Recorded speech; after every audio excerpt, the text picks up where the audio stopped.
Rajamahendravaram rural Hukumpeta గ్రామంలో రావిచెట్టు centre నందు NDA కూటమి నాయకులు ఆధ్వర్యంలో ఉమ్మడి ఉభయ గోదావరి జిల్లాల పట్టభద్రుల ఎమ్మెల్సీ ఎన్నికల ప్రచారంలో భాగంగా రాజమహేంద్రవరం రూరల్ శాసనసభ్యులు గోరెంట్ల బుచ్చయ్య చౌదరి గారి ఆదేశానుసారం టీడీపీ యువ నాయకులు డాక్టర్ గోరెంట్ల రవిరామ్ కిరణ్, పరిశీలకులు ఎం తేజోవతి, రాష్ట్ర మహిళా ప్రధాన కార్యదర్శి మజ్జి పద్మావతి, రూరల్ మండల అధ్యక్షులు మత్సేటి ప్రసాద్, దుద్దిపూడి రామకృష్ణ, దుద్దిపూడి రమేష్, బొప్పన్న నానాజీ మరియు ముఖ్య నాయకులతో కలిసి గ్రాడ్యుయేట్ పట్టభద్రుల ఓటర్స్ ఇంటింటికి వెళ్లి కూటమి బలపరిచిన ఎమ్మెల్సీ అభ్యర్థి పేరబత్తుల రాజశేఖర్ ను మొదటి ప్రాధాన్యతగా 1వ నెంబర్ ఓటు వేసి గెలిపించాలని కోరడమైంది. ఈ కార్యక్రమంలో టీడీపీ మహిళా నాయకులు పిల్లా తనుజ, మద్దమణి, మంగ, ఐటీడీపీ సభ్యులు కోరాడ వెంకటేష్, ఎంఎస్ఆర్ శ్రీను తదితరులు పాల్గొనడం జరిగింది.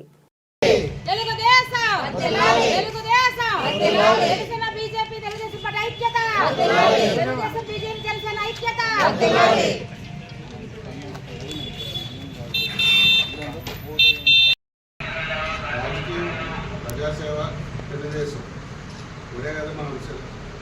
ఉక్కుపడి గ్రామంలో తెలుగుదేశం పార్టీ పంచుకోవడంలో ఉంది. ఇప్పుడు ఎన్నో సంవత్సరాల నుంచి పార్టీ పెట్టుకుంటుంది.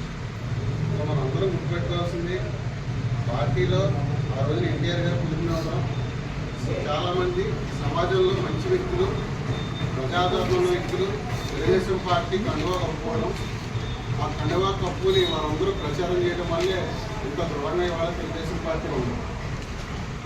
ఆ రోజున స్టార్టింగ్లో వచ్చిన నాయకుల్లో చాలా చిత్తశుద్ధి, పార్టీ తగిలేసుకుని ఎన్టీఆర్ గారు ఏదైతే చెప్పారో అవన్నీ కూడా ప్రజల్లోకి తీసుకెళ్ళి అహర్నిశల్లో కష్టపడ్డారు. దానికి రాజమండ్రిలో హుకుంపేటలో మన దుద్దిపూడి రామకృష్ణ గారు ఒక ఎగ్జాంపుల్. సొంత ఆస్తులు పోగొట్టుకున్నారు కానీ ఏనాడు కూడా ఎవరి దగ్గర రూపాయి ఆశించలేదు. ఈరోజు గ్రామంలో ఆయన గర్వంగా రోడ్డు మీద నడుచుకెళ్ళిన ప్రతి ఒక్కరు ఆగి గౌరవించే పరిస్థితి.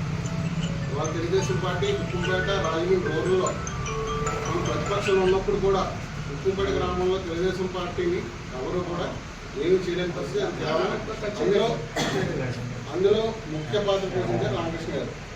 సో ఇలాంటి పెద్దలు ఉండబట్టి మన పార్టీ వాళ్ళకి స్ట్రాంగ్గా ఉంది. మనం వాళ్ళు చేసిన త్యాగాలను కూడా గుర్తుంచుకోవాలి. మనందరం కూడా పెద్దల ఆశీస్సులు తీసుకోవాలి, వాళ్ళ సలహాలు తీసుకోవాలి. ఆ విధంగానే ముందుకెళ్తాం.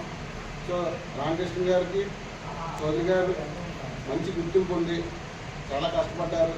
తర్వాత కొంచెం ఆపరేషన్ అయినా దీని కొంచెం యాక్టివ్గా ఉండలేకపోయారు. కానీ రామకృష్ణ గారు ఎప్పుడు కూడా గవర్నమెంట్ కుటుంబం చాలా గౌరవిస్తుంది. ఇలాంటి వాళ్ళు ఉండటం వల్లే మన పార్టీ ముందుకెళ్తున్నా కూడా మీ అందరికీ తెలియజేస్తున్నాను. ఈయన గైడెన్స్లోనే హుకుంపేటలో ఇంకా ముందు కూడా తెలుగుదేశం పార్టీ అంతే స్ట్రాంగ్గా